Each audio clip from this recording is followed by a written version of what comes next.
റൊണാൾഡോയ്ക്ക് കഴിഞ്ഞതിന് 3 വർഷമാണ് Ronaldo announce ചെയ്ത് എനിക്ക് ഇരട്ടക്കുട്ടികളാണ് വരാൻ പോകുന്നത്. ഇരട്ടക്കുട്ടികൾ വലിയ അനൗൺസ്മെന്റ് ഒക്കെ നടത്തി. എല്ലാവരും പ്രാർത്ഥന, എക്സൈറ്റ്മെന്റ്. മാഞ്ചസ്റ്റർ യുണൈറ്റഡ് എന്ന് പറയുന്ന ക്ലബിന് വേണ്ടിയാണ് റൊണാൾഡോ കളിക്കുന്നത്. എതിരെ കളിക്കുന്ന ലിവർപൂൾ എന്ന് പറയുന്ന ക്ലബ്ബ്. ഈ മാഞ്ചസ്റ്ററിന്റെ ഏറ്റവും വലിയ ശത്രുവാണ് ആര്? ലിവർപൂൾ. അപ്പോൾ കുട്ടിയുടെ ഡെലിവറി നടക്കുന്ന സമയത്തൊക്കെയാണ്, അതിന്റെ ആ ഒരു ഡേറ്റിനടുത്താണ് ഈ മാച്ച്. അപ്പോൾ റൊണാൾഡോ എക്സൈറ്റഡ് ആണ്. ഗോൾ എങ്ങനെ അടിച്ചാൽ ടീഷർട്ട് ഊരി this is for you my children എന്ന് പറഞ്ഞ ടീഷർട്ട് ഒക്കെ ഇട്ട് പുള്ളിക്ക് സെലിബ്രേറ്റ് ചെയ്യാൻ പുള്ളി പ്ലാൻ ഇട്ടിട്ടുണ്ട്.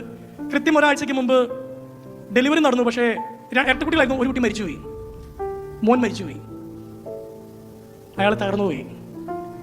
പിറ്റേ 2 ദിവസത്തിന് ശേഷം നടക്കുന്ന ലിവർപൂളുമായിട്ടുള്ള ഏറ്റവും വലിയ മാച്ചിന് റൊണാൾഡോ ഉണ്ടായില്ല.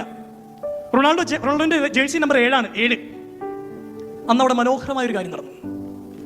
ഈ ലിവർപൂൾ ആരാധകർക്ക് ഒരു പാട്ടുണ്ട്. അവരുടെ കളിക്കാരിങ്ങനെ തളർന്നിരിക്കുമ്പോൾ അവർക്ക് വേണ്ടി പാടുന്നൊരു പാട്ടാണ് U will never walk alone.